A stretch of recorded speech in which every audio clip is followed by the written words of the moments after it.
makalaya din tayo kay Rod, saka sa pamilya niya. Diyos ko, tulungan niyo po kami sanang malagpasan ng lahat ng paghihirap namin na ito.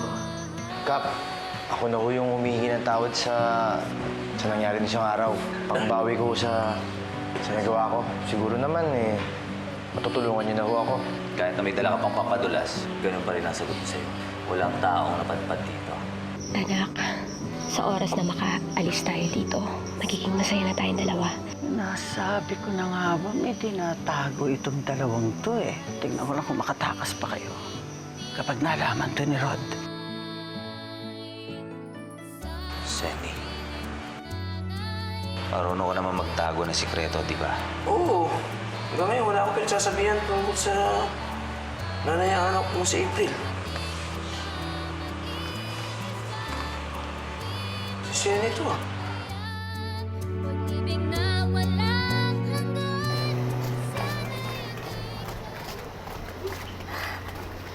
Ang init, anak. Bilisan natin. Oy, Senny! Saan kayo pupunta? Alam ba ni Rod na alis kayo? Alam po. Ha, at tingin mo naman meron ka bang pruweba? Alam ni Rod yan, may pruweba ka? Wala po kasi kayong alam, kaya agad kayo naninita. Nagpapadala po si Rod ng pagkain sa barangay. Doon daw po siya manananghalian. Tingin mo, maniniwala ako sa'yo? Huli-huli ko kayong dalawa eh. Huli? Ano naman ang huli? Nagbabait-baitan ka para makuha mo ang loob ni Rod. Pero ginagawa mo lang yun dahil may plano kayong tumakas.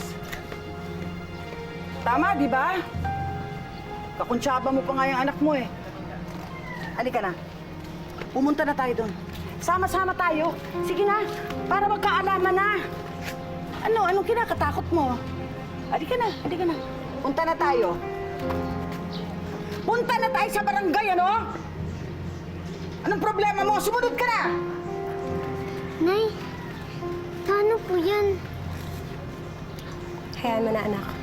Bilis na tayo. Lintik din ano. Ang galing magtago ni Senny. Sa tagal ng pagsasama niyo, naisikreto niya yung pangingidnap niya kay Maya.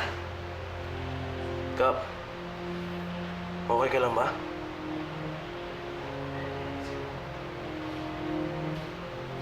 Mabigat to, Budong. Makukulong si Senny.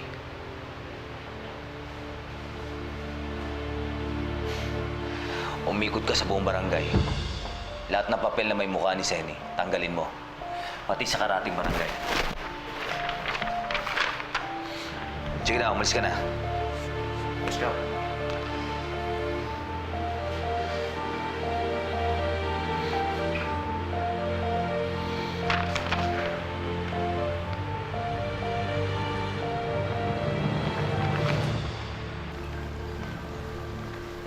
Lagot ka ngayon kay Rod. Senny, Chami Ding, pwede po ba? Tigilan niyo na po yung kakagawa ng kwento. Tignan natin yan. Higa. Rod.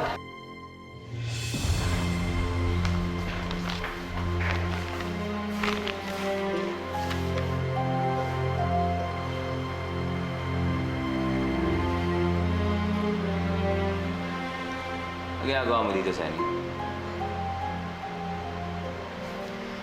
Eh, diba binilin mo sa akin na dalan ka ng tanghalian dito o dinala ko yung pagkain mo? At ikaw, Tia Miking, ang ginagawa mo dito?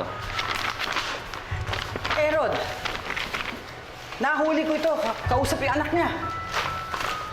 Magbabait-baitan daw sila sa'yo.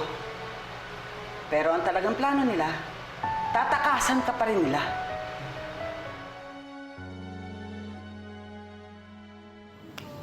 O, taya ka.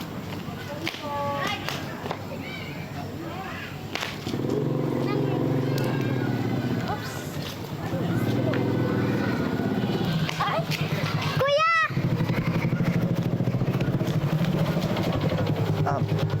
Kuya, salamat po. Kuya!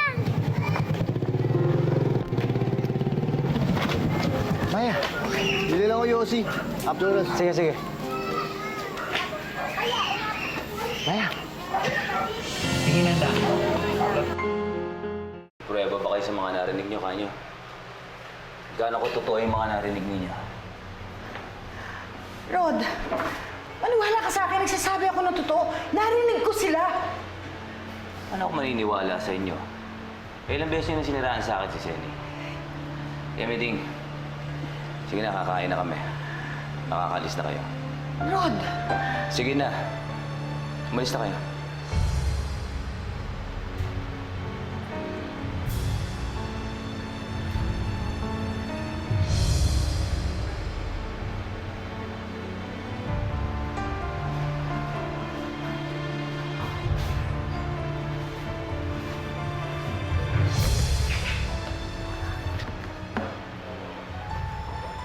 Maya, tiga dito ka ba?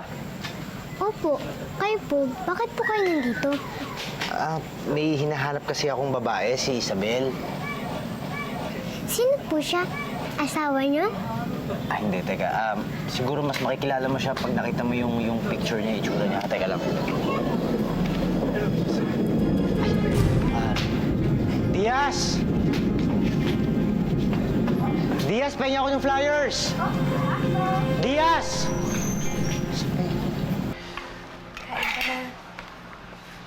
Ikaw, kumain ka na ba? Ayos lang ako. Sa bahay na lang. Busog pa naman ako. Kumuha ka nitong sabon. Sigurado ka? Alam mo, may good news ako sa'yo.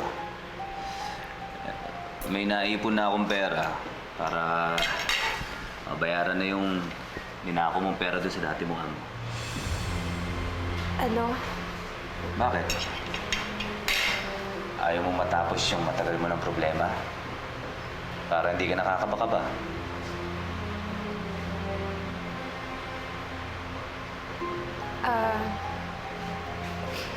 Kilala ko kasi yung dati kong amo. Hindi naman nila ako patatawarin kahit bayaran mo pa sila. Bakit? Magkano ba ninakaw mo? Kasi kung pera lang yung ninakaw mo, pera lang yung katapat nun, di ba? Tama?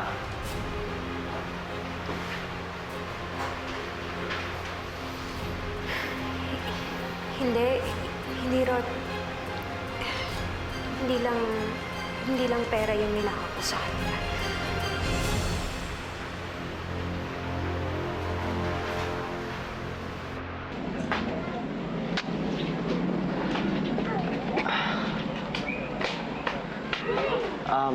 Maya, pasensya ka na. Wala yung kasama ko eh. Siya yung may hawak ng flyers eh. Pero may kilala ka bang ano? Isabel yung pangalan, tapos kasing edad ko, mga 30, magti-30 na. Isabel na sing edad ng nanay ko? Wala po. Nanay ko naman po hindi Isabel ang pangalan. Kuya, ikaw yung namigay sa amin ng pagkain doon, di ba? Ang ibig sabihin, mabait ikaw?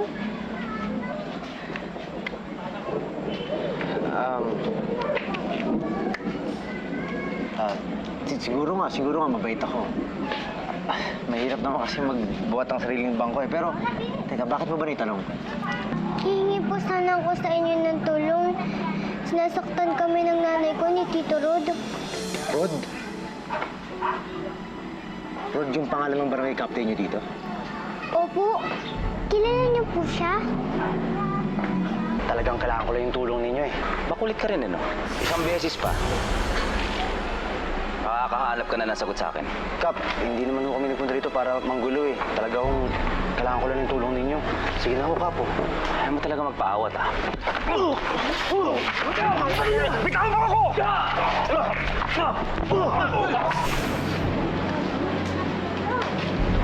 Mukhang hindi gagawa ng maganda yung Tito Rod mo eh. Huwag ka mag-alala. Tutulungan kita. Talaga po? Asan ba yung nanay mo? Nandoon po siya sa barangay. Pero nandun rin po si Tito Rod. Magkasama po sila. Baka kasi... Hoy!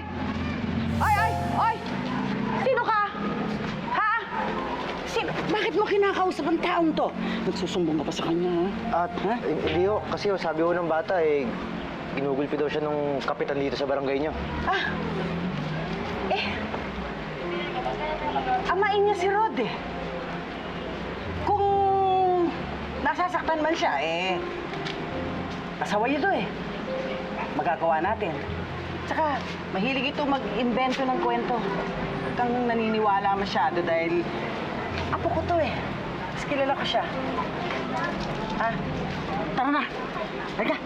Huwag po, Lola Meding! Ano? Bakit? At teka ho, nasaktan mo yung bata Hindi! Huwag ka makialam dito, ha?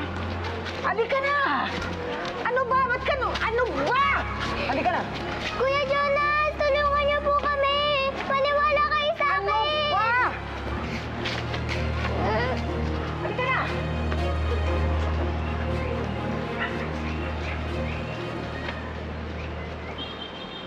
Oh, saan ka ba galing? Ito, binili kitang tubig. Oh. Kailangan ko yung flyers kanina eh. Ito. Saan yung bata? Wala na. Malis na.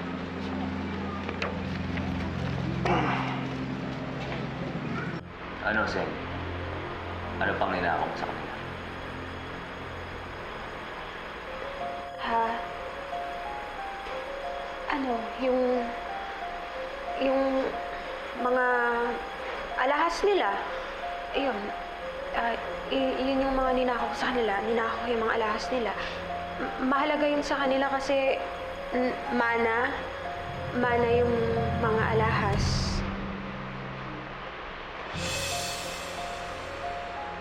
Niloloko mo ba ako? Hindi, Rod. Sinasabi ko sa'yo yung totoo. Pwede ba wag na natin pag-usapan yun? Kasi, tagal ko nang pinagsisihan yun dati pa. Alam mo, kung hindi ka nagsisinungaling sa akin, mas matutulungan kita. Wala na akong pwede pang sabihin sa'yo. Alam mo nang lahat-lahat ito sa buhay ko.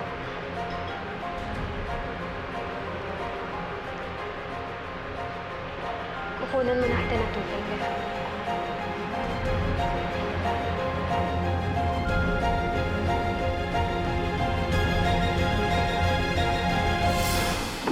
Kawawa naman yung Maya. Sa lahat ng pwede niya maging stepdad, yung Kapitan Rod pa yung napangasawa ng nanay niya. So, hindi ka naniniwala sa sinabi ng lola. Na kesyo, gumagawa lang daw ng kwento yung bata. Mukhang mabait naman yung bata eh. Tsaka isa pa, paano kang hindi maniniwala na sinasaktan siya? Mabigat yung kamay nung Kapitan Rod na yun. Diaz, paano kaya sila matutulungan? Teka. Jonas, hinihingi ka lang dyan. Una-una mukhang mahirap kalaban yung Kapitan Rod, di ba? Ang daming alalay.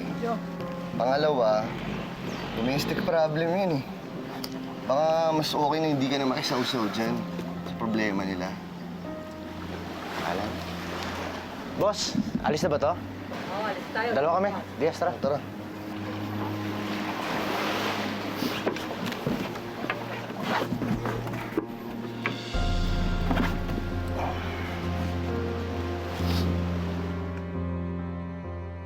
Ayan! Nahuli ko yan, nakikipag-usap sa dayo. Isinusumbong ka Rod. Sinasaktan mo raw silang mag-ina. Ano? Ayan! Hindi ba nag-usap na tayo, ha? Di ba malinaw naman sa'yo lahat? Kaya huwag ka talaga magre-reklamo sa gagawin ko! Di ba malinaw na sa'yo lahat, ha? Nag-usap na tayo? Hindi ka na nahiya kay Tito Rod mo? Umakyat ka nga doon sa kwarto mo, ha? Huwag kang bababa hanggat hindi ko sinasabi.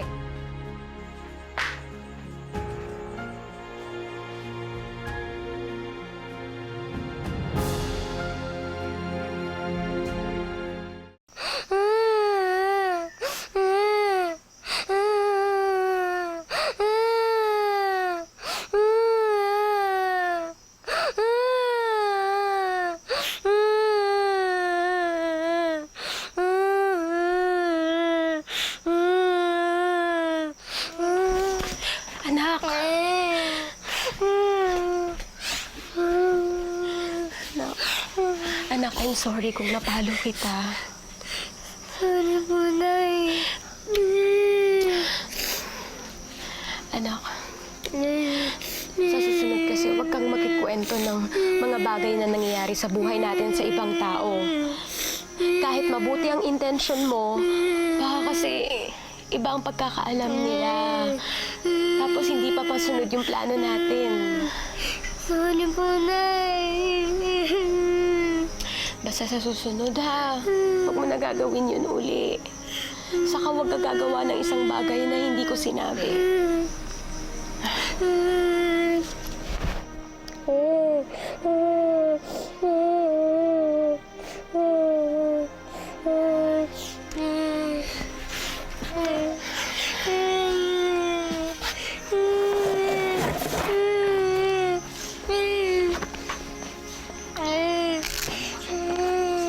Ano po yan? Anak, mga gamit natin to. Dadalhin ko kay Aling Waning. Para kapag tumakas tayo, nakahanda na yung mga gamit natin. Oo, tama na. Huwag ka na umiyak. Ha? Okay.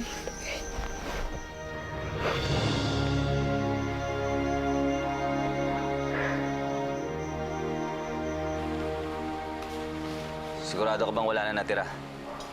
Wala na, sigurado ako. At saka kung may makakapansin nun, hindi lang iisipin si Senny yun, oh. Ayan, oh. Isabel ang pangalan. Iba pa ang buhok ng asawa mo rito. At saka takot lang nila sa'yo na pagbintangan nilang si Senny to. Oras na para kumilos ako. Bago pa nila makuha si Senny.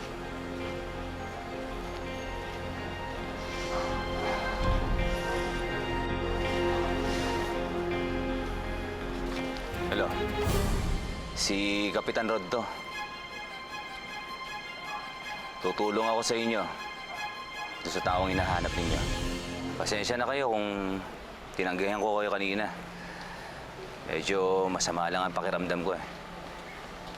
Tsaka yung nangyari sa atin isang araw, pasensya na rin. Medyo nakainom lang ako. Okay lang yun, Kap. Na-appreciate namin na gusto mo kami tulungan ngayon. Kaya mo, papaikutin ko lahat ng mga tanod ko. Tutulungan namin kayo maghanap. Nga pala, yung tao bang hinahanap ninyo kidnapper ba talaga?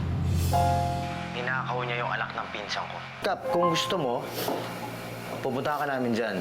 Tapos tutulungan ka namin, makipag-coordinate kami sa'yo para sa paghahanap kay Isabel. No, wag na. Kayang hanapin na ng mga bata ko yon. Kapag may nahanap na kaming resulta, ako na mismo pupunta dyan. Okay, sige. Salamat, Kap.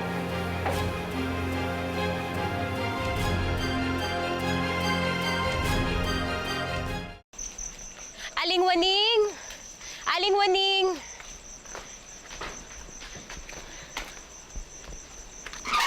Naku, Senny, buti dumating ka.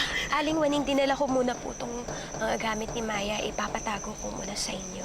Teka. Ako muna. Pakinggan mo ako. Kanina galing ako sa poblasyon, sa bayan. May nakita akong flyers eh. Ikaw to eh. Ikaw yan. Isabel, yan na nga ba sinasabi ko eh. Na makakarating na sila dito, yung mga taong naghahanap sa'yo. Abay, konti na lang ang oras mo. Kailangan umalis na kayo ni Maya dito. Delikado na kayo dito. Alam mo, nakakatakot baka mamaya may magsabi na nandito ka.